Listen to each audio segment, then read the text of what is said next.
Mabaging aming dakilang amang Diyos na nakmamahal sa amin, salamat po sa inyong pagbibigay ng oras na ito para magkaroon kami ng pagtitipon.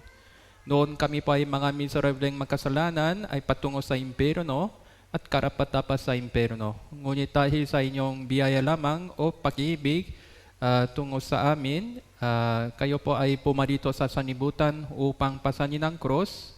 Dahil sa inyong sakripisyo at pagtanang ng dugo na banal doon sa cross, kami po ay naligtas mula sa walang hanggang pagturusa. Kaya po, nagpapasalamat po kami sa inyo sa araw na ito. Tapos, salamat po sa inyong pagkabay sa amin sa araw na ito para magkaroon kami ng pagtitipon. Samahan niyo po kami tuloy-tuloy po sa inyong banal na espiritu at inyong kapangyarihan para kami pa'y lumago at para kami pa'y nagbago alinsunod sa inyong kalooban para sa inyong kaluwalhatian. Meron po kaming Bible Camp na unang session po na recorded doon sa baba. Samahan niyo po sila upang makinig ng salita ng Diyos ng mabuti sa pamamagitan ng pagkilos ng Espiritu Santo. Idinalangin namin ito sa pangalan ng Panginoon Jesus. Amen. Okay, buksan po natin ang Biblia, Efeso chapter 5.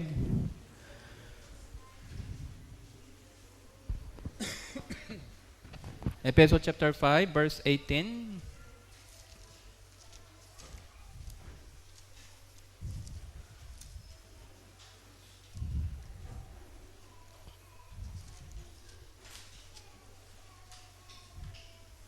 Efeso chapter 5, verse 18.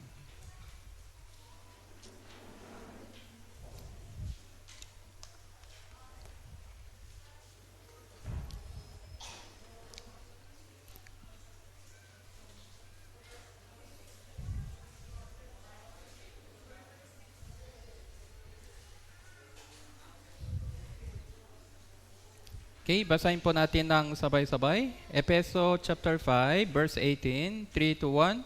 Huwag kayong magpakalasing sa alak na ito ay labis na kahalayan, kundi mapuno kayo ng Espiritu. Sa Bisaya po, dito po, ug dili ka mo maghumbog sa vino kay diha ni Ana adunay kainglad kundili himoa nga mapuno kamo sa Espiritu. Be filled with the Holy Spirit. Be filled with the Holy Spirit. Tas ay ko. Hindi ko tinala yung ano pa. Hindi ko tinala ito. Spirit, Spirit. Spirit tsaka spirit. Parehas po ba o magkaiba? Spirit tsaka spirit. Parehas po ba o magkaiba? Ito? Magkaiba sa? Ito Holy Spirit. Holy Spirit po at Spirit of God o Spirit of Christ. So, ibig sabihin po ito, okay po, Holy Spirit. Tinatawag ito Spirit of God, tinatawag ito Spirit of Christ, kaya parehas po silang tatlo. Okay po? Kung Spirit ito, Spirit of man. No? Spirit of man. Kaya tayo po ay spiritual na nilalang. Okay? Tama po. Kaya yung nakikita ang katawan ito ay bahay lang, tahanan ng spirito. Temporary house hanggang mabubuhay pa dito. Okay? Kaya kung may tawag ng Diyos, halika dito. Kung gano'n, ano pang nangyari? Alis po yung espiritu. No? Tama po. Kung gano'n, yung katawan nito nagiging lupa na paulit. Balik sa lupa, paulit po. Thank you. Okay, tama po ba? Okay. Yung katawan natin ay temporary house lang. Yung tunay na ako ay espiritu. Ito pa ay tunay na Ako. Tunay na ako na gwapo. Okay po, yung katawan, pangit naman. Pero espiritu, gwapo pala. Tama po? Tama po ba? Tama po. Yung katawan natin, pangit. Tama po? Pero yung espiritu natin, gwapo. Tama po ba? Ito ay imahe ng Diyos. Kaya yung espiritu, gwapo po, no? Ito pang tunay na ako, yung espiritu. Kaya be filled with Holy Spirit. Be filled with Holy Spirit. Kaya dapat sa loob ng sakop ng Espiritu Santo yung buhay natin. Okay? Kaya meron ba kayong Espiritu Santo o wala? Meron ba kayong Espiritu Santo o wala? Tinanggap ko na daw si Jesus. Kaya meron akong Espiritu Santo? Hindi. Hindi po. Dahil ligtas na po tayo sa pamagitan ng pananampalataya sa dugo ni Kristo. Dahil ligtas na po tayo sa walang hanggang pagturusa. Kaya po meron po tayong Espiritu Santo. Sabi ng iba, tinanggap daw nila ang Panginoon Jesus sa pamagitan ng prayer. Kaya meron daw silang Espiritu Santo. Tama po ba ito? Mali? Tama po ba ito? Mali? Mali po, mali. Hindi kaya natin tanggapin ang Espiritu Santo sa pamagitan ng prayer lang. Panginoon, pasok ka na po. Gusto kong mabuhay para sa iyo. Pasok ka na po. Ayusin mo ang inyong problema sa kasalanan muna. Kung meron kang problema sa kasalanan, paano ko papasok sa iyo? Tama po ba? Dahil ito pa ay Holy Spirit. Hindi siya manatili sa puso ng makasalanan. Hindi kaya po dahil banal na po siya. Okay po? Kaya nang isang kaluluwa ay naligtas na malinis na sa pamagitan ng dugo ni Kristo, papasok ang Espiritu Santo doon. Okay? Naintindihan po? Kaya nang tayo pa ay naligtas, una yung mataba na lang para una yung dating patay na espiritu, yung patay na espiritu natin ay binuhay ng Diyos, tapos papasok ang Holy Spirit. Ito pang nangyari nang tayo pa'y naligtas, nang naunawaan po natin ang kapangyarihan ng dugo ni Kristo na dumanak sa cross. Dahil po pala sa dugo ni Kristo, ligtas na po ako 100%. So yun pang nangyari nang tayo pa'y naligtas, tapos nang naunan po natin ang Ebanghelyo na totoo, yung Holy Spirit papasok sa Kanya kaagad. Okay? Naintindihan po? Kaya nandito po yung Holy Spirit dahil naging malinis na po siya sa pangitan ng pananampalataya sa dugo ni Kristo. Hindi sa kanilang gawa. Tama po? Kundi sa dugo ni Kristo. Dahil sa dugo ni Kristo na pinawalaan po na pinahawakan po namin, yung Holy Spirit ay tumitira sa ating espiritu. Okay? Naintindihan po? Kaya una, kailangan natin tandaan na nandito pala yung Holy Spirit. Tapos yung katawan natin naging templo ng Diyos. Templo ng Diyos. Yung katawan po ito naging templo ng Diyos. Yung templong ito, kaya niyang lumalakad. Yung gusali ito, kanya niyang lumalakad. Ano? Tama po? Movable. Gaya ng tabernakulo. Tabernakulo, natanda niyo pa ba yung tabernakulo? Ito, removable po ito, removable. Kaya bumiyahe sila sa lupaing yung disyerto patungo sa lupaing Kanaan sa loob ng 40 years. So yung 40 years, ito pang imay ng ating buhay Kristiyano dito sa sanlibutan. Removable ito, tapos kaya nitong dalhin kahit saan. Yun po ang imay ng ating katawan. Yung tent po, tent, removable tent. Movable ito, movable tent na ito. Ito, movable tent po ito. Kaya natin lumalakat ang templo ng Diyos. Ito pa ay pinaka-latest, pinaka-updated na templo ng Diyos. Dati, gusali na naka-fix. Pero ito, removable, tapos movable po ito. No? Okay po. Kaya, tapos, hindi naman isang taong ligtas, kundi kasama ng lahat ng taong ligtas, nagiging templo ng Diyos. Okay po? Naintindihan po? Kaya ito pa ay banal na templo ng Diyos, na ligtas, na espiritu, pero nandun pa rin yung gaya ng pinaralan po natin, nandun pa rin yung laman, yung dating pamumuhay, dating pagkatao, yung paknanasa, malakas pa, nandun pa rin sa loob natin. Kaya ito pa ay isa pang giyera sa pagitan ng Holy Spirit, tapos Espiritu natin, at yung laman. Kaya po, sabi dito, Ephesians chapter 5 verse 18, huwag kayong magpakalasing sa alak, ito ay labis na kahalayan.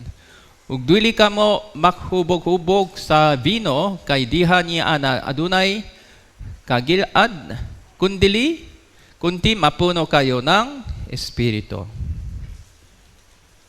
Kaya paano tayo mabuhay bilang Kristiyano? Mapuno kayo ng Espiritu.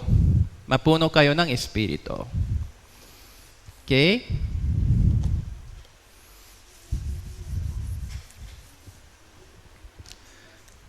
Kaya po, nang tayo pa'y naligtas, yung bagong pagkatao,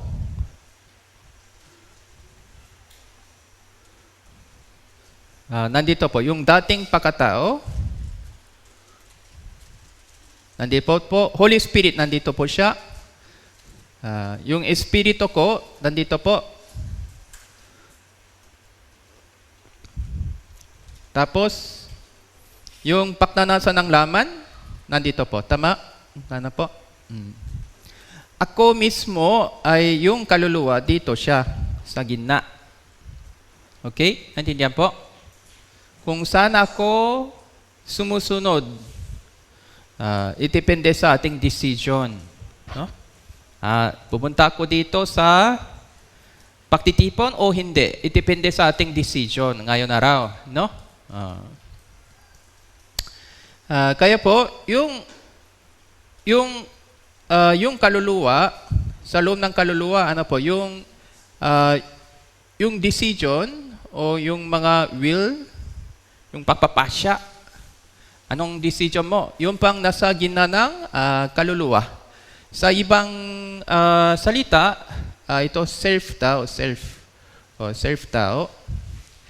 Kaya sabi ng Biblia, tanggihan mo ang inyong sarili. Sundin mo ang salita ng Diyos. Ibig sabihin, yung tanggihan mo ang dating pagkatao, susundin mo ang bagong pagkatao kasama ng Espiritu Santo. Dito na lang ako. Mas gusto ako dito. Yung pang decision ng bagong pagkatao kasama ng kaluluwa ko. Okay? Naintindihan po? So, yung pang dapat mangyayari. Paminsan, pero hindi po ito mangyari. Sumunod tayo sa madala daw ako sa sanlibutan, parang gano'n. Sumunod ako sa dating pagkatao dito sa sanlibutan. Tapos, Satanas. So, si Satanas, nagtago siya sa sanlibutan. Tapos, tinugtugso niya ang mga kaluluwa sa pangitan ng mga bagay-bagay sa sanlibutan. Umibig kayo sa mga bagay-bagay sa sanlibutan. Bibigyan kayo ng kalayaan. Okay? Mga makamundong pleasure.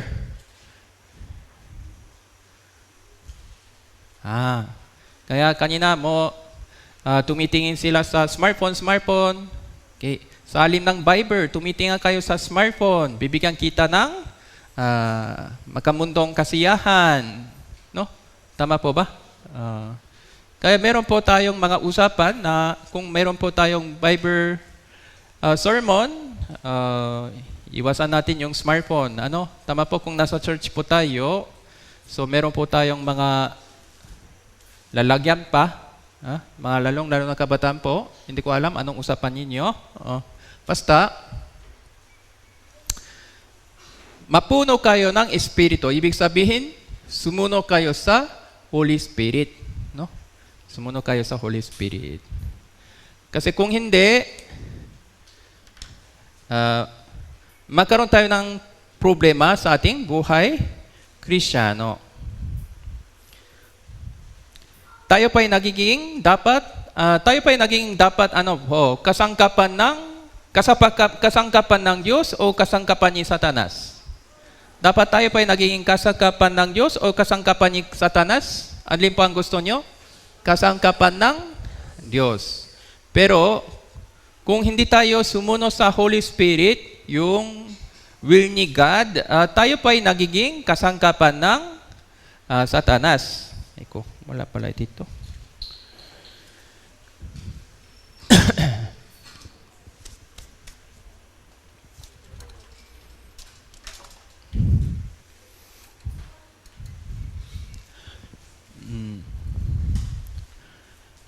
Kaya po,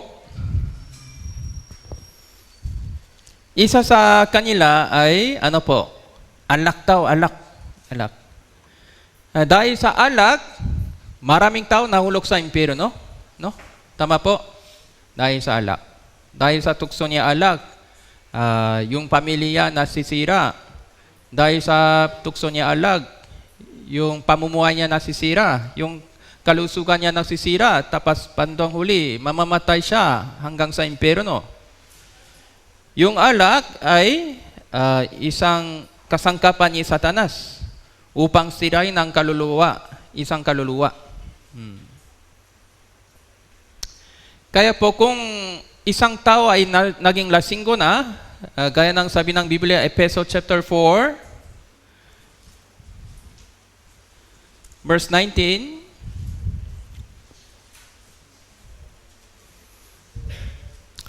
sila ay nagiging manhid at ibinigay ang kanilang sarili sa kahalayan, sakim sa paggawa ng bawat uri ng karumihan. Kung isang tao ay lasinggo na, siya ay naging manhid.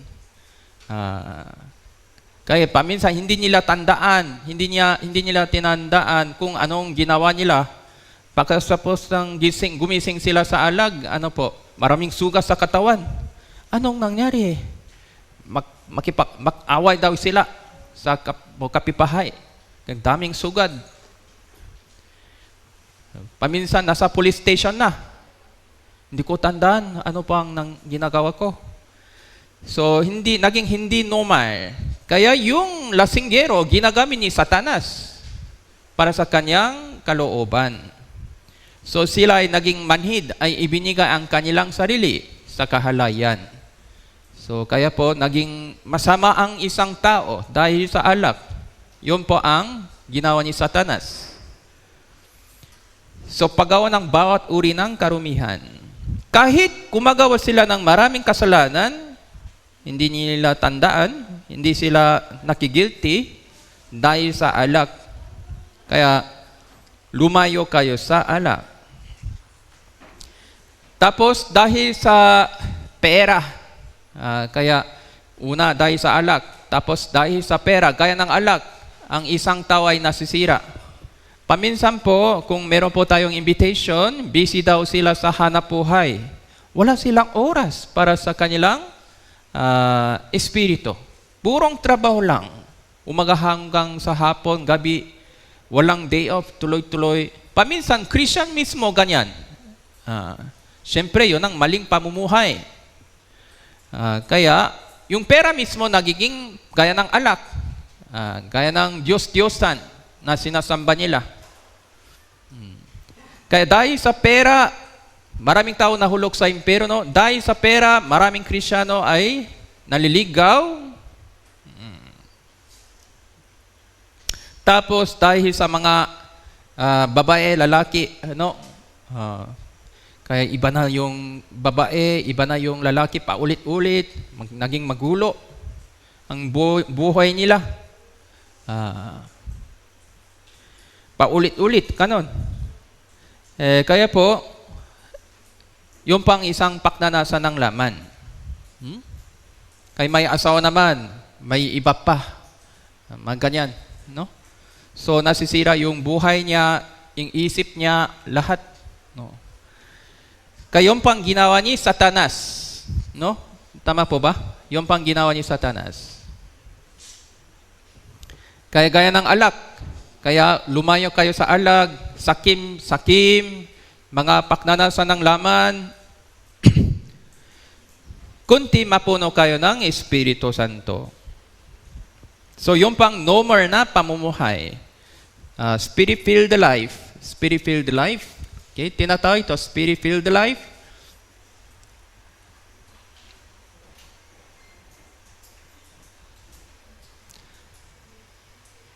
Yung no more na buhay Kristiyano, yung tamang buhay Kristiyano ay Spirit-filled life. No? Spirit-filled life. Kaya, kaluluwa, spirit, soul and spirit, magkaiba siya. Yung soul naman, ano pang katangian ng soul? Yung mga emotion. Emotion po. So, mga ating sariling isip, ito pa ang tungkulin ng mga kaluluwa. Pero yung ano pang tungkulin ng spirit? Fellowship, prayer, worship of God.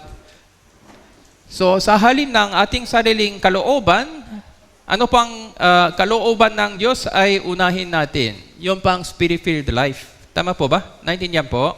Naintindihan po? Naintindihan po? Kung malakas ang ating sariling isip, hindi kaya natin sundin ang kalooban ng Diyos. Kasi yung kaisipan ng laman, kaisipan ng Espiritu ay makaiba na palagi. Makaiba. Paminsan-minsan, yung kaisipan ng Espiritu, kaisipan ng laman, paminsan-minsan, makaparehas po ba? O palaging makaiba lang? Palaging makaiba lang. Okay? Naintindihan po? Kaya kailangan natin tanggihan yung ating sarili para sundin ang kalooban ng Diyos.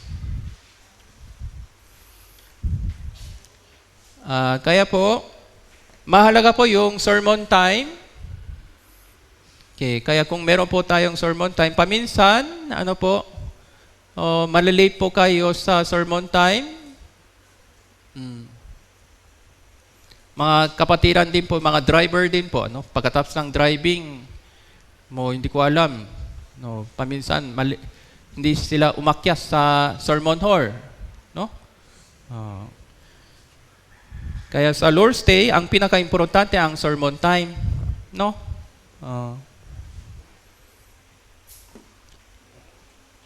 Kaya nandito po ba yung lahat ng drivers? Marami dito. Brother Johnny, kanina, no? Tapos, hanapin na lang po yung mga iba. Brother Sonje, nandito po? Sa ABR? Doon po. Bakit doon sa ABR? Sa baba po? Bakit po? Ano po yan? Kain naman po, bago ang driving. Kain naman po, bago ang driving. Okay po? Almusal naman, baga tayo. Okay, mas importante ang salita ng Diyos. Brother Sonja naman, asa po siya?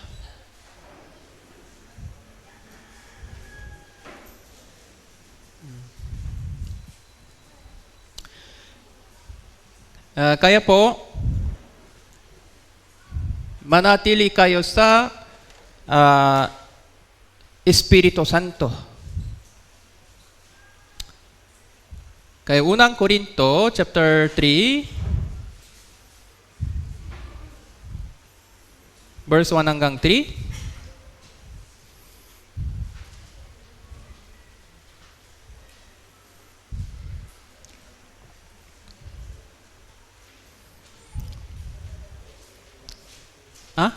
Ano po? Ano po? Wala yung Bible verse? Ito, maluwag pala ito. Wag hindi nyo sinabi. Okay po. Unang Korinto chapter 3, verse 1 hanggang 3. Basahin po natin ng sabay-sabay, 3 to 1. Subalit ako, mga kapatid, hindi makapagsalita sa iyo na tulad sa mga taong espiritual, kundi tulad sa mga makalaman, tulad sa mga sanggol kay Kristo. Pinainam ko kayo ng gatas, hindi na matigas na pagkain, sapagkat hindi pa ninyo kaya ito, hanggang ngayon hindi pa ninyo kaya, sapagkat kayo makalaman pa, sapagkat habang sa inyo ay may mga panibuko, mga pagtatalo, hindi ba kayo makalaman? Kayo'y lumalakad ayon sa pamantayan ng mga tao po. Pamantayan ng mga tao. Meron pong pamantayan ng mga tao. Kaisipan ng tao, meron pong pamantayan ng Holy Spirit. Kaisipan ng Espiritu. So, Sonje naman, sa labas na lang po. Brother Sonje, sa labas na lang po. Hindi kayo ABR team. Kaya, hindi makapagsalita sa inyo tulad sa mga taong espiritual, kundi tulad sa mga makalaman, tulad sa mga sanggol kay Kristo. Kaya po, sa loob ng Corinto Church, meron pong taong espiritual, siguro, kahit ilan po, pero meron din pong mga sanggol, mga makalaman. Kahit ligtas na po sila, ganon daw po tayo. So, natural po ito. Natural. Kasi meron pong proseso ng pag-uunad spiritual. Meron pong spiritual ng paglalago. Kaya sa loob ng pagtitipo, meron pong hindi pa ligtas. Meron pong mga medyo spiritual na sanggol. Mga bagong ligtas, kahit ligtas na po sila na matagal, hindi pa sila lumago ng maayos. Kaya sanggol pa rin. Tapos meron pong taong espiritual. Kaya hanggang ngayon, hindi pa ninyo kaya. Pinainom ko kayo ng gatas lang. Hindi nang matigas na pagkain. Purong ligtas na tayo, masaya po tayo. Yun lang. Ito, gatas lang po. Sundin natin ang kalooban ng Diyos. Tanggihan mo itong sarili. Alisin mo ang inyong sariling isip para sundin ang kalooban ng Diyos. Ito pa ay medyo matigas na pagkain. No? Hindi pa kaya daw ito. So, hindi pa ninyo kaya ito. Hanggang ngayon, hindi pa ninyo kaya. Kaya mas malakas ang kanyang sariling kagustuhan, kanyang sariling kaisipan. Sa halip ng Bible, sa halip ng Words of God. Sapagkat kayo ay makalaman pa. Sapagkat habang sa inyo ay mga panibuko, pagtatalo, hindi ba kayo makalaman? Kaya kayo'y lumalakad ayon sa pamantayan ng mga tao.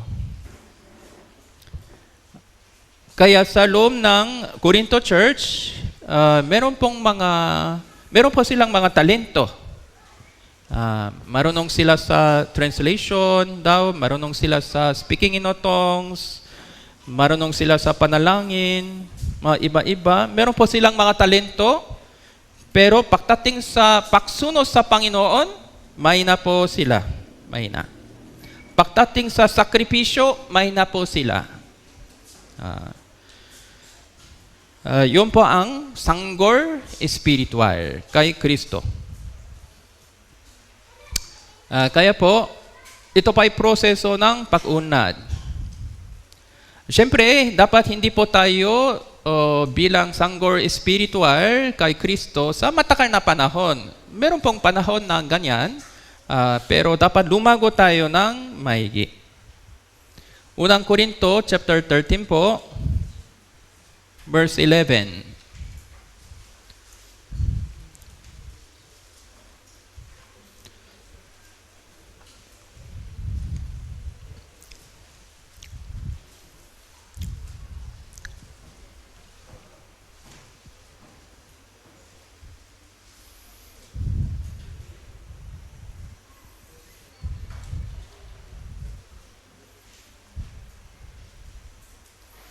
Nang ako ay bata pa, nagsasalita akong gaya ng bata. Nag-isip akong gaya ng bata. Nangatwiran akong gaya ng bata. Ngayon, ganap na ang aking pagkatao.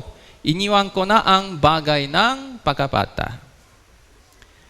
Meron pong panahon ng gaya ng bata, spiritual. Ito din po ang nangyari daw kay Apostle Pablo nang ako ay bata pa. Ano po, physically ba o spiritually? Spiritually pa, no? Nang ako ay bata pa, nagsasalita akong gaya ng bata, nag-isip akong gaya ng bata, nangutiran akong gaya ng bata. So ngayon ganap na aking pagkatao, iniwan ko na. So paano tayo lumago? Kailangan natin iniwan ang mga bagay na pagkabata spiritual sa ating buhay. Siguro alam niyo po kaagad kung ano po ang gawa ng bata, pagkabata, gawa ng matanda na, pagkatao na tumanda na. Ngunit kahit alam po natin na ano ang tamang gawin, paminsan, sumunod tayo sa ating dating pagkatao, pagnanasa ng laman. Ibig sabihin, ito po ay pamumuhay ng gaya ng bata. Iniwan ko na ang bagay ng pagkabata. Ito po ay kailangan po para tayo po ay lumago.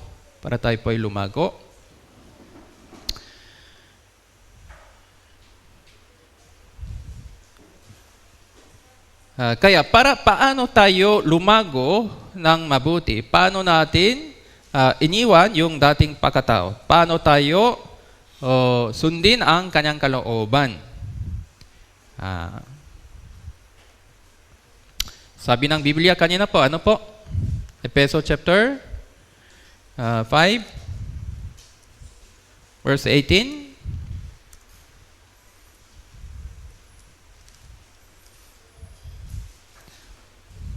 Mapuno kayo ng Espiritu.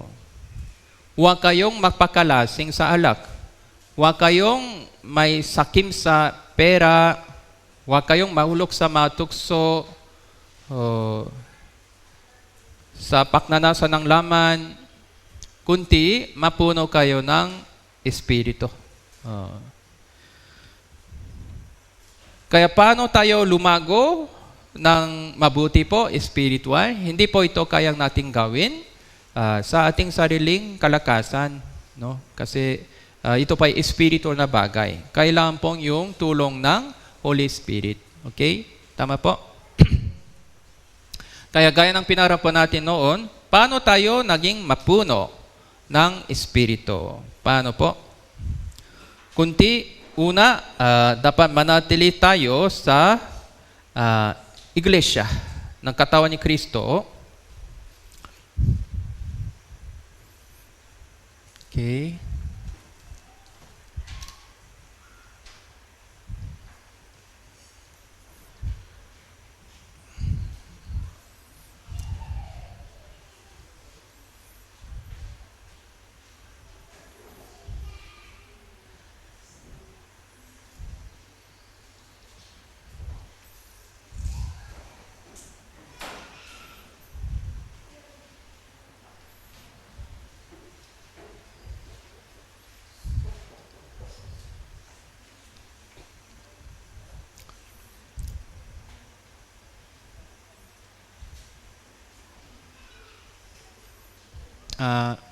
Meron pong isang banga po, parang jar, banga, mga basket po, no? Basket, pwede pong basket tayo para, no? Mga basket po, no?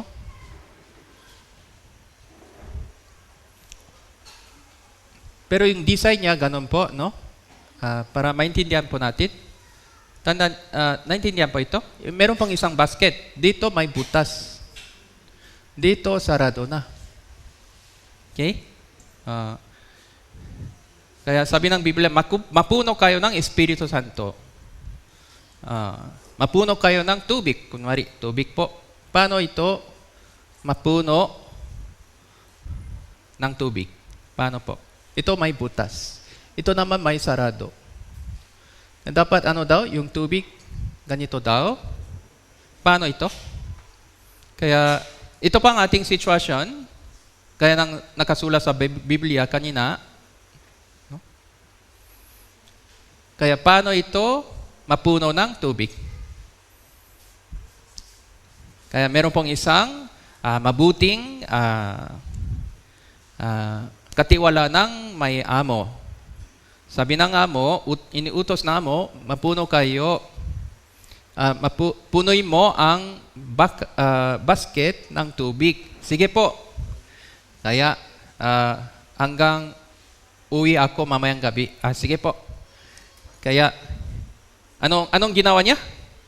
Ibubuhos niya ang tubig dito. Kaya akala niya madali po ito. Kaya nang puno na ang tubig, bilang bumaba, bakit po? May butas pala. Tapos, meron pong portion na hindi pumasok ang tubig. Ano ba? May sarado pala. Tama po? Okay. Naintindihan po? Naintindihan po? Ito po? So, paano ito punuin ng tubig? Paano po?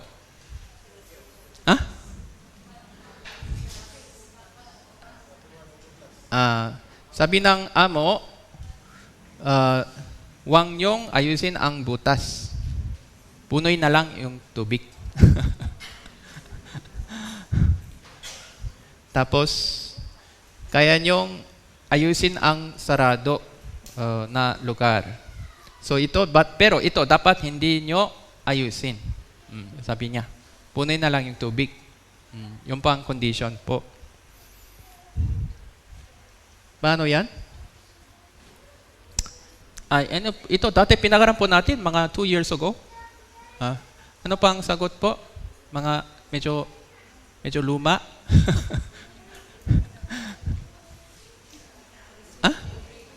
Ano po?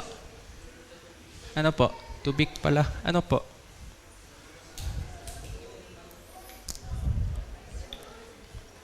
Yung dati po, mga kabataan po, tandaan nyo yata, ano po?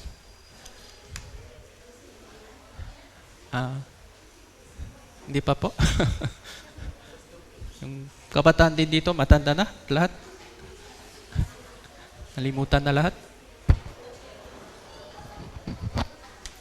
Hindi na kabataan.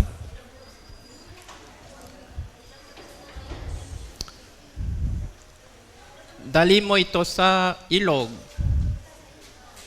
Dali mo ito sa ilog. Ilulubog ito.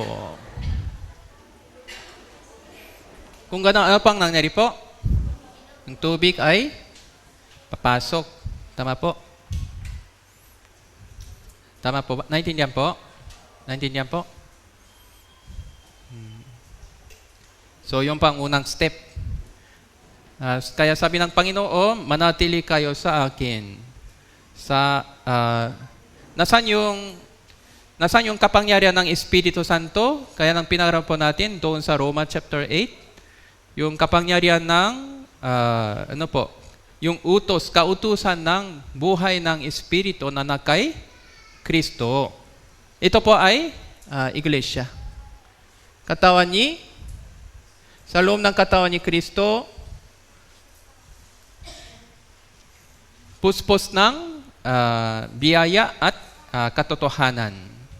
So yung pang sinabi ng Bible doon sa Ebanghelyo ni Juan chapter 1. Nang nakita nila si Jesus, yung katawan ni Jesus ay puspos ng biyaya at katotohanan ng kapangyarihan ng Espiritu Santo. Kaya dapat manatili tayo sa pagtitipon. Tama po? Sa totoo lang, kung wala po tayong ganitong pagtitipon, paano tayo mabuhay bilang Kristiyano kung tayo lang mag-isa? Impossible na, no? Tama po? Meron po tayong mga mission branch doon sa Bohor, mga ano-ano.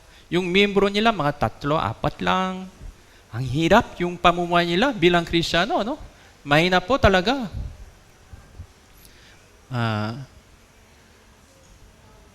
Kaya po, dati pa rin po sa Pilipinas, yung membro dito, mga 10 lang, mga ganyan, buong Pilipinas, mga 20 years ago, mga ganun lang po kami. Mahirap po yung buhay Kristiyano talaga. kung ganun lang, no? Kaya palaging bumisita yung mga kapatiran sa Korea, sa Pilipinas. Palagi. Buwan-buwan, bumisita sila para lumago sila, no po? Kung hindi, impossible po ito, no? Oh. Kaya katawan ni Kristo, doon po tayo dapat manatili. Okay po, naintindihan po? Tapos, yung pang unang step. Unang step, tama po ba? Naintindihan po?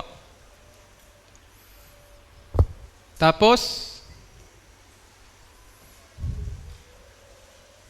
ano pa po? Pero yung portion nito, may tubig po ba o wala? Wala pa yung tubig sa loob. Anong kailangan gawin? Kailangan natin butasin para pumasok ang tubig na ito. Okay? Naintindihan po? Tama po.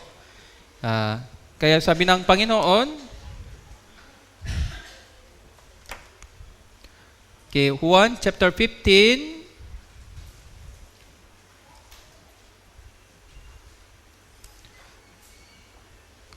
verse 7.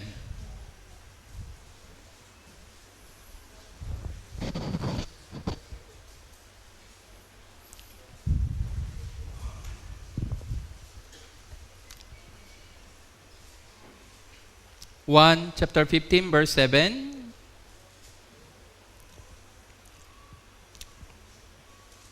Basahin po natin ng sabay-sabay, 3, 2, 1. Kung kayo'y manatili sa akin, ang mga salita ko ay manatili sa iyo, inyong ninyo anumang inyong nais, ito ay gagawin para sa iyo.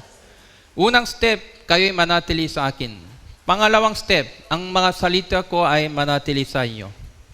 Yung words of God, dapat pumasok sa ating puso, isip. Okay? Para dito, ano po?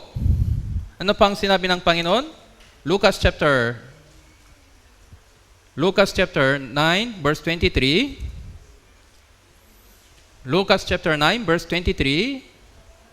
Okay, basahin po natin ng sabay-sabay, 3, 2, 1. Sinabi niya sa lahat, kung... okay, 3, okay po. Hanap na po. Okay, sabay-sabay tayo. Lucas chapter 9, verse 23. 3 to 1. At sinabi niya sa lahat, kung ang sino mang nangnanais sumunod sa akin, tanggihan niya ang kanyang sarili, magpasan ng kanyang cross, araw-araw, sumunod sa akin. Okay. Kung ang sino mang nangnanais sumunod sa akin, tanggihan niya ang kanyang sarili, magpasan ng kanyang cross, araw-araw, sumunod sa akin.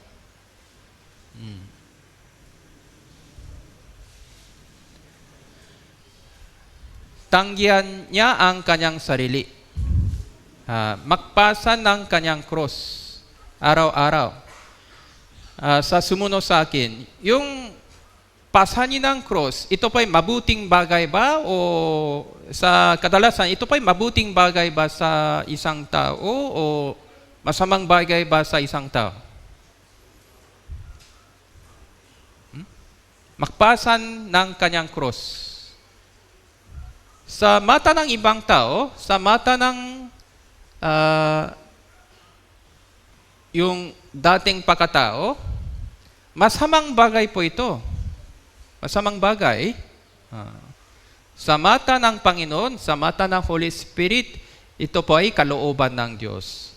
Pero sa mata ng dating pagkatao, natin, sa loob natin, sa mata ng ibang tao, ito po ay masamang bagay po ito. Bakit po? Kasi sila po ay katigasan ng ulo. Sila po ay hindi pa sila nagsisi. Hindi pa sila sumasampalataya kay Jesus. Kaya sa kanila po ito ay hangar na bagay o masamang bagay. Yung buhay Kristiyano ay hangar na bagay sa mata ng hindi ligtas. Tama po ba? Naintindihan po? Kasi sila mismo hangar. Kaya tanggihan niya ang kanyang sarili, magpasan ng kanyang krus araw-araw, sumunod sa akin. Tama po? Kung darating ang Panginoon Jesus, susunugin po ito lahat. Lahat ng bagay, susunugin. Lahat itatapon ng Diyos doon sa impyerno, yung mga masasamang tao. Okay po? Ang Diyos ay pagtsatsaga lang Kaya ganito lang po siya, mukhang hinahayaan niya yung lahat ng mga masasamang gaawin nito, gaya ng sinulog. Pinakamasamang bagay po ito sa sinulog. Karumal-dumal na bagay na ito. Tama po ba? Sa kanya ito piyesta. Bakit walang paghuhukom ng Diyos sa kanya? Darating po yung paghuhukom. Susunuin ng Diyos lahat. No? Kaya po, sinasamba nila yung Satanas. Kaya susunuin ng Diyos lahat.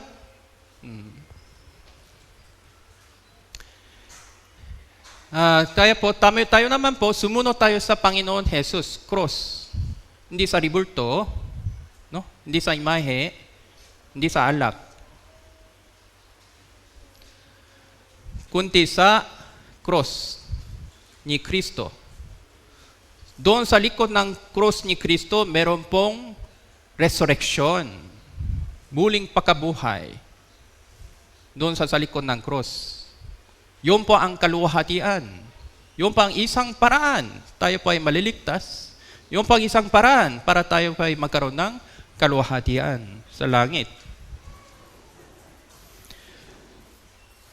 Kaya tanggihan mo ang inyong sarili para tanggapin ang salita ng Diyos. Okay po, kung ganon, papasok ang Holy Spirit sa pamitan ng salita. Kaya bakit masama ang sinulog? Ayon sa salita ng Diyos. Maruming bagay na ito. Karumal-dumal na bagay na ito. Ayon sa salita. Hindi ayon sa ating sariling isip po mo. Ayon sa salita na naman. Ang salita ng Diyos ay banal. Ang salita ng Diyos ay Diyos. Yung lahat ng hindi nakasulat sa Biblia ay gawa ni Satanas. Yun ang lahat ng masamang gaawin. Kasi sa bandang huli, ano pang mangyari? Alak, inuman, sexual immorality, masugal, yun lang naman.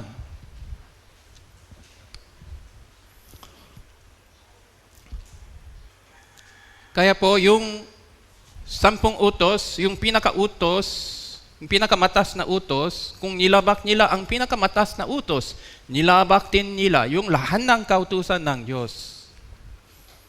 Naintindihan po?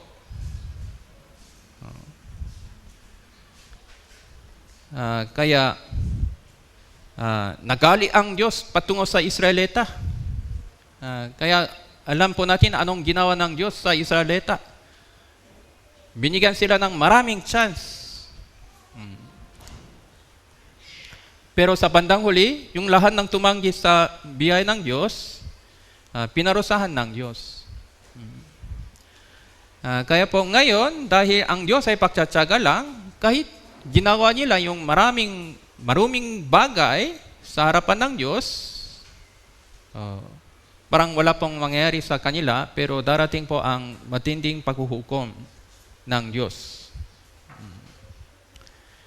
Paminsan may warning, gaya ng lindor na nangyari doon sa Northern Cebu. Sa loob ng halos mahigit sa 1,000 years, wala daw yung lindor doon dati. Wala daw silang record. Ayon sa PBOX, wala daw silang kahit anumang isang record na may lindor doon sa Bogo City. Ngayon lumindor. Nang maraming beses pa. Mahigit sa 10,000 na aftershock. Ganon pa rin sinulog. Ganon pa rin sila sinulog sa sinulog. Walang pagbabago. Darating po ang mas matinding parusa. Bakit po? Ayon sa salita. Karumal-dumal na bagay na ito.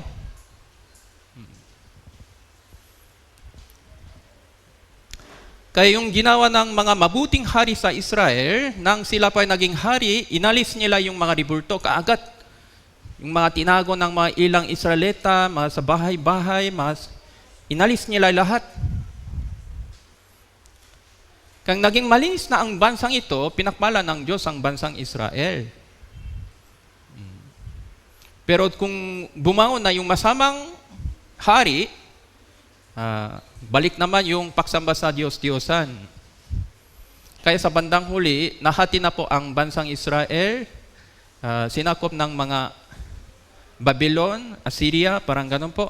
Sa loob ng 600 years, nang dumating ang Panginoon Jesus, tinanggyan pa rin nila si Jesus pa. Kaya po sa loob ng 2,000 years, ganun pa rin sila. Yung pang warning, gaya ng pinaraw po natin sa Bible seminar, ito pang nasisilbing buhay na halimbawa para sa atin. Tama po? Kaya dapat natin tanggihan yung ating sarili. Kaya nito, Galatians chapter 2, verse 20, sabi ng iba, tradition daw. Wala pong tradition na ganon. Ano ang definition ng tradition? Meron po bang tradition na malayo sa Biblia? Tradition ba ay kasalanan? So meron pong mga grupo doon sa Africa dati. Anong tradition nila? Kumain sila ng katawan ng tao. Yung pang tradition daw. Regularly sa fiesta na, pinili nila ang isang tao, pinapatay nila ang isang tao, kinain nila yung laman ng tao. Sabi nila, tradition daw. Tradition ba ito? Yun ang sabi ni Satanas. So, Galatians chapter 2 verse 20, ako'y ipinakong kasama ni Kristo na hindi na ako ang nabubuhay, kundi si Kristo ang nabubuhay sa akin. Ang buhay na ikinabubuhay ko ngayon sa laman ay kinabubuhay ko sa pamagitan ng pananampalataya sa Anak ng Diyos na sa akin nagmahal, nagbigay ng kanyang sarili dahil sa akin. Sinabi ni Satanas kay Jesus sa cross, Anak ng Diyos, bakit nandun po kayo sa cross? Ikaw ba anak ng Diyos? Halika dito. Kung halika dito, maniwala ako sa inyo. Bakit nasa cross ka na? Yun ang sinabi ni Satanas sa pamitan ng bibig ng mga tao sa palibot niya. Ikaw ba Kristo? Bakit nasa cross? Iligtas mo ang inyong sarili muna. Tingnan mo ang inyong, ipakita mo ang inyong kapangyarihan. Halika dito, baba ka na. Tingnan mo, hindi na ito cross, Kristo. Ikaw ba anak ng Diyos? Ligtas ka na ba? Born again ka na? Bakit kanon yung pamumuhay niyo? Mag-obrot ka na. Kaya nyo naman. Ano-ano ka na. Kaya nyo naman.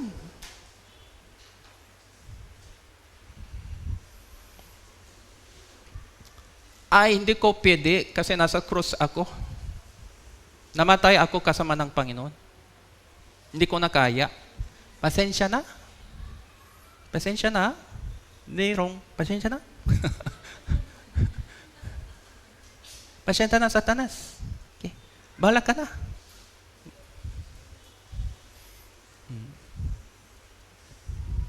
Pagkatapos ng cross, meron pong muling pagkabuhay. Kapangyarihan ng Diyos po ito. Ito po'y kaluwalhatian ng Diyos. Tayo po ay namatay kasama ng Panginoon doon sa cross. Ito po ay malaking blessing. Malaking blessing. Naranasan niyo po ba yung pain, yung parusa, yung sakit nang namatay si Jesus kasama natin? Hindi. Sino ang tumanggap ng lahat ng mga sakit? Siya mismo. Hindi po nakaabot sa inyo, kay isa. Pero namatay tayo kasama ng Panginoon. Malaking blessing ito. Ito po ay pasukan ng langit na walang sakit. Yung mga bata po, meron pong ilang sister na mabuntis. Yung bata, kung darating na yung araw, yung bata ay dapat lalabas. No? Mahirap ito, ano? Mahirap. Tama po. Paminsan, mahirap din daw ito sa mga bata. No? Pero, yung karamihan sa mga sakit sa pangaanak ay darating sa mama. Ano po? Hindi darating sa bata. No? Dahil sa sakit sa mama, isang bata ay may panganak. Tama po ba? Tama po? Tama po? Totoo po ito, no? Tama po ba? Dahil sa sakit sa Panginoon Jesus, tayo po ay may panganak. Muli, spiritual. Tama po ba? Naintindihan po? Kaya hindi po ito logic, hindi po ito mga doktrina lang, nangyari po ito talaga. Nangyari. Nangyari po ito talaga. Kaya po tayo po ay naligtas. Kaya po tayo po, saan tayo pupunta? Sa langit impyerno? Sa langit ako pupunta, itaas ng kamay. Okay po, salamat po. Congratulations. Okay po. Dahil sa sakit ng ating Panginoon Jesus doon sa cross. Nang tayo po ay naligtas, sumali na tayo sa ito. Nang tayo po ay naligtas, naunawan po natin na hindi kaya natin iwasan yung kamatayan. Kaya niyo po ba yung iwasan yung kamatayan? Kung mayaman ka na, kaya niyo po ba iwasan yung kamatayan? Kung matalino ka na, kaya niyo po ba iwasan yung kamatayan? Hindi kaya natin iwasan yung kamatayan.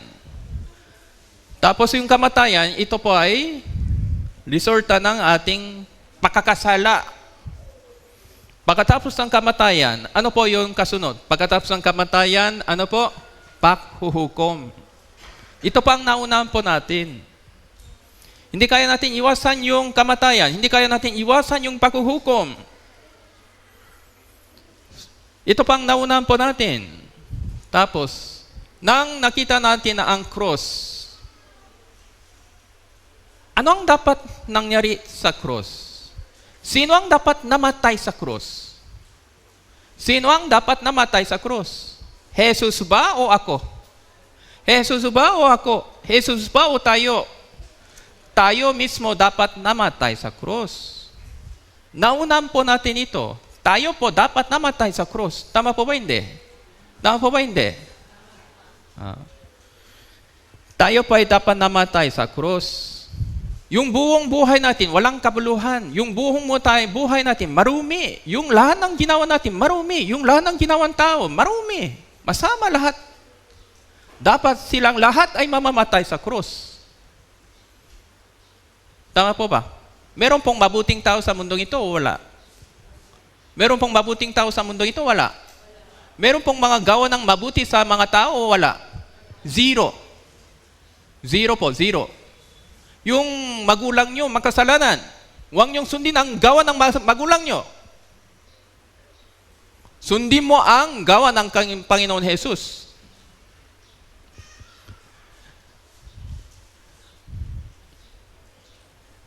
Yung lahat ng mga pag-ibig tao sa loob ng pamilya, lahat ng mga kabutihang bagay galing sa Diyos. Ginagawa ng Diyos ng mabuti pa para sa mga masasama. Yung pang biyaya ng Diyos. Yung pang naunahan po natin habang Bible Seminar, tama po ba hindi? Yung pang naunahan po natin habang Bible Seminar, tama po ba hindi? Yung pang session 4. Yung pang session 4. Tungkol sa kasalanan. Kaya sa mata ng tao, lahat anang ng demonyo. Yung bang sinabi ng Panginoon, kayong lahat anang ng demonyo. Yung pang naunahan po natin sa session 4. Tama po ba? Naintindihan po? Anak ako ng demonyo pala dati. Yung lahat ng ginawa ko ay masama pala sa mata ng Diyos. Mo makasal, mo ano-ano, yung lahat ng ginawa ng tao na walang Diyos ay illegal. Ay illegal. Hindi po ito tatanggapin ng Diyos. Yung lahat ng gawa ng mga hindi ligtas, illegal sa harapan ng Diyos. Lahat. Walang kabutihan doon kay isa. Yung pang session 4, tama po? Naintindihan po? Naintindihan po ba?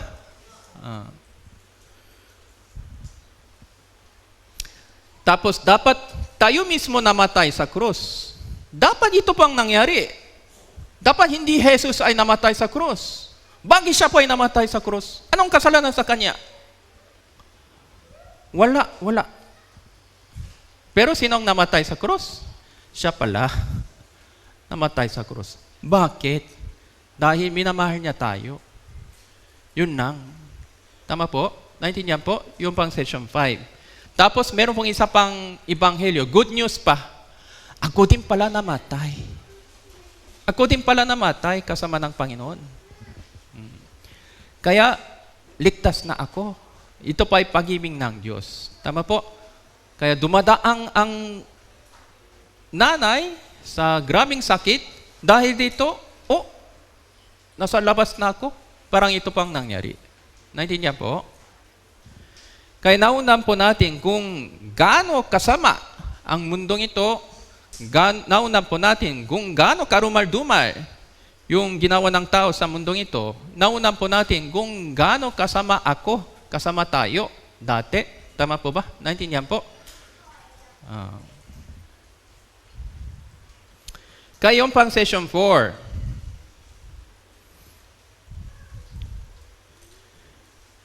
kaya po, ligtas na po tayo sa sakripisyo ng Panginoon Jesus lang. Kaya kung walang sakripisyo ng Panginoon Jesus, doon po tayo sa inuman, pagsamba sa mga maruming Diyos-Diyosan, magkarumal-dumal na bagay, tatanggapin natin ang mga kasunod na sumpa hanggang sa impyerno. Pansamantala, may pera, dahil sa pera, nahulog kayo sa impyerno. Yun pong nangyari. Kaya sabi ng Biblia, yung lahat ng mga yaman sa mundong ito ay masamang bagay. Lahat illegal. May building permit tayo ito, ganon. Kanyang sariling batas yun. Sino ang pumayak ng Diyos sa kanila? Walang. Hindi siya pumayak. Ang Diyos hindi pumayak ng kahit anumang gusali dito. Gigibayin ng Diyos lahat. Susunuin ng Diyos lahat. Kasi illegal po ito lahat. Magsisika ang mananampalataya sa Ebanghelyo. Yung pang utos ng Diyos. Kagakoy ng gusali, hindi sinabi ng Diyos ng ganon eh. No? So ito naman, medyo kunting iba dahil para sa evangelism, gumagawa tayo ng gusali. Tama po ba? Kaya medyo iba po ito. No? Kaya sabi ng Biblia, sabi ng Panginoon Jesus, gamitin mo ang yaman ng kalikuan. Masamang kahit yung lahat ng ginawa nila ay masama, yung lahat ng mga pera, sa bandang huli yung pera ay nagiging ano po? 666. Ano po ito? Sumamba ka sa Satanas. Tanggapin mo 666. Sumamba ka sa Antichrist. Sabi niya, hindi ito sasabihin niya, ako ang Antichrist, ako ang Kristo. Pero ayon sa Biblia, siya po ang Antichrist. Ano? Tana po. Kaya wala tayong pag-asa sa mundong ito. Yung pang session 4, wala na yung pag-asa. Walang kabuluhan pala lahat ng ginawa natin. Lahat ito masama pala. Pero sa pamitan ng kamanghang-manghang bagay na ito, himala ng Diyos, ano po? Cross. So kaya po, nang siya po ay pinako sa cross, tayo din po ay ipinako sa cross kasama ng Panginoon Jesus, and tapos tayo po ay muling mabuhay kasama ng Panginoon Jesus. Kaya po, meron po tayong pag-asa sa mundong ito. Okay. Naintindihan po? Naintindihan po? Kaya tanggihan mo ang inyong sarili para tanggapin ang salita ng Diyos.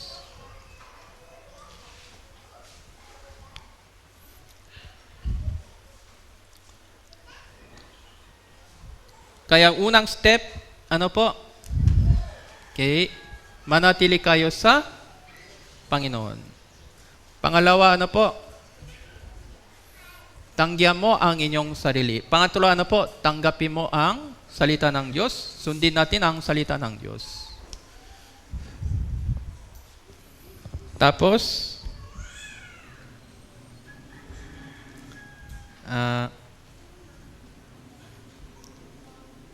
unang Thessalonica chapter 5 verse 19.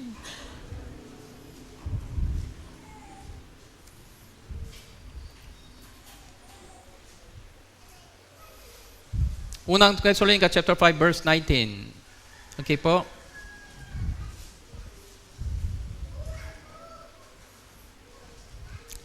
Okay, basahin po natin ng sabay-sabay. 3, 2, 1. Huwag ninyong patayin ang nyingas ng Espiritu. Sa Bisaya din po, 3, 2, 1. Dili ninyo pagpalungon sa Espiritu.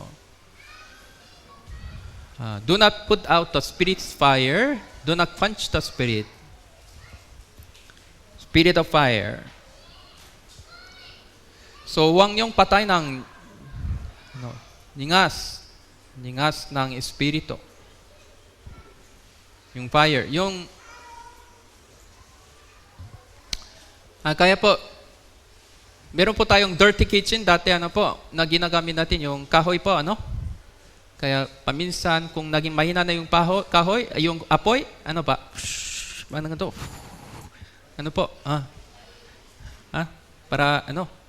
para lumakas ang apoy po, Tama po. Kung hindi, kung hayaan natin ang apoy, anong nangyari po? Sa bandang huli, naging mahihina. Natural po ito. Huwag ninyong patay ng ingas na espiritu. Hindi po sabihin, huwag niyong buhos ng tubig. Hindi ito ibig sabihin, huwag niyong buhos ng tubig. Siyempre, yung mas worse na case. Naging mahihina po yung ingas ng espiritu kahit nandito po. Bakit po? Kasi nasa saniputan tayo, kasi meron po tayong laman. Kaya kung hindi kayo magbasa ng Bible, naging mahina po automatically. Kung hindi kayo manatili sa fellowship, maging mahina kayo automatically. Kung hindi kayo manalangin sa Panginoon, naging mahina kayo automatically. Palakasin nyo. Okay po?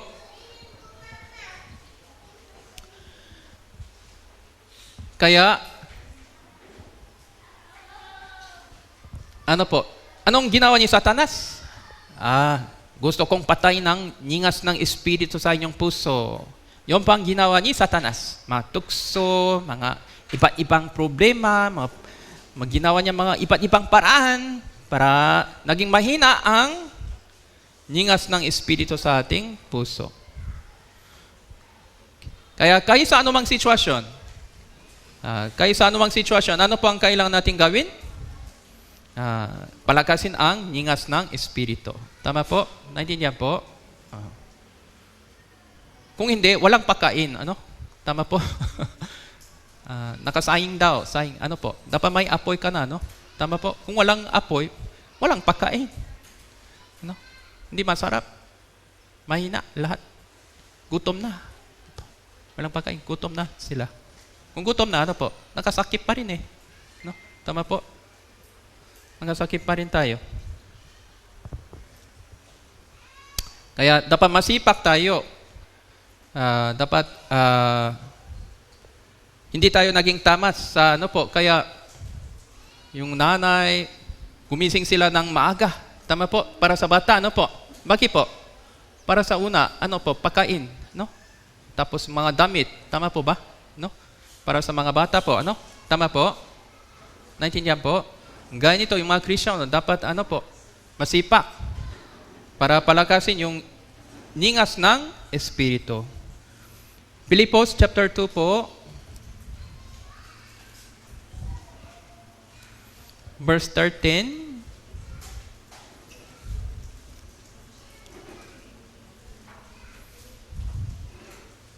Filipos chapter 2, verse 13.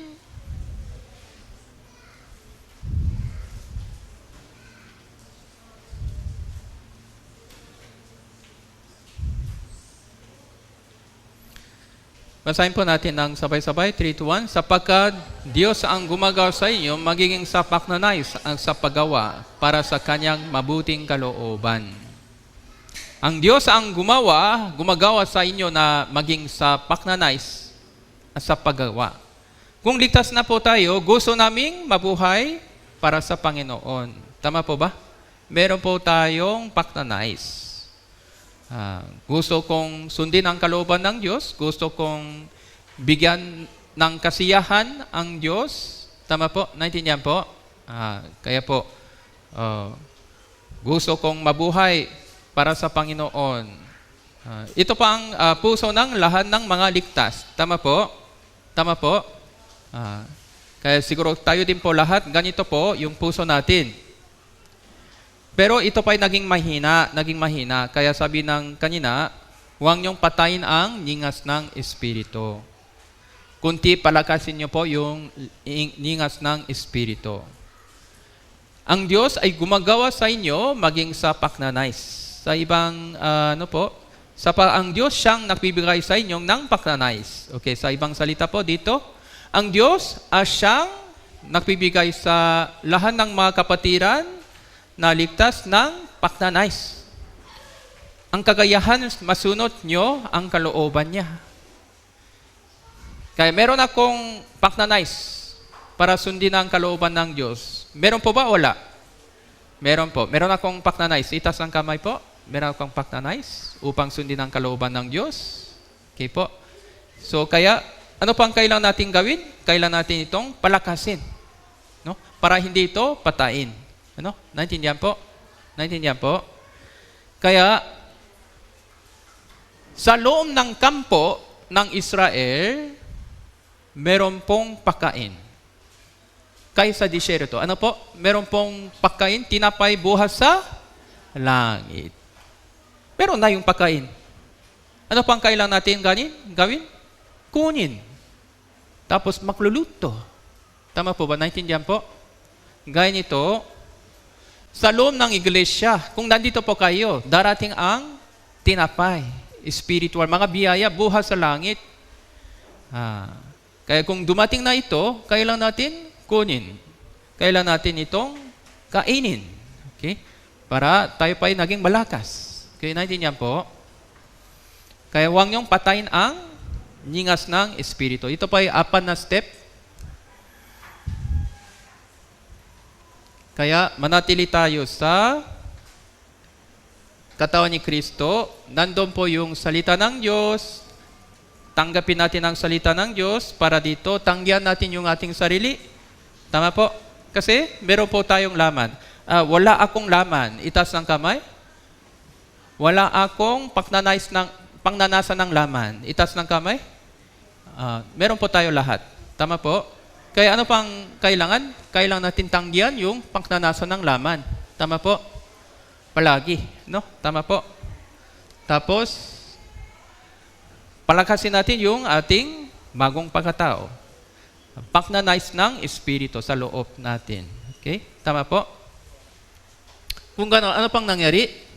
Yung tubig, yung biyaya ay pumasok sa ating. Tayo pa ay naging mapuno ng Espiritu Santo. Kaya kailangan check yung ating sarili palagi sa pangitan ng 4 na bagay. Paminsan, manatili ba ako sa fellowship o hindi? Paminsan, manatili ako sa salita ng Diyos o hindi? Paminsan, tinanggihan ko na yung ating sariling isip o hindi? At tapos, kailangan kong palakasin yung pagnanais ng Espiritu Santo na may pagpapasalamat. Okay? Paano ito palakasin? Pagpapasalamat po. Ano po? Joy of salvation.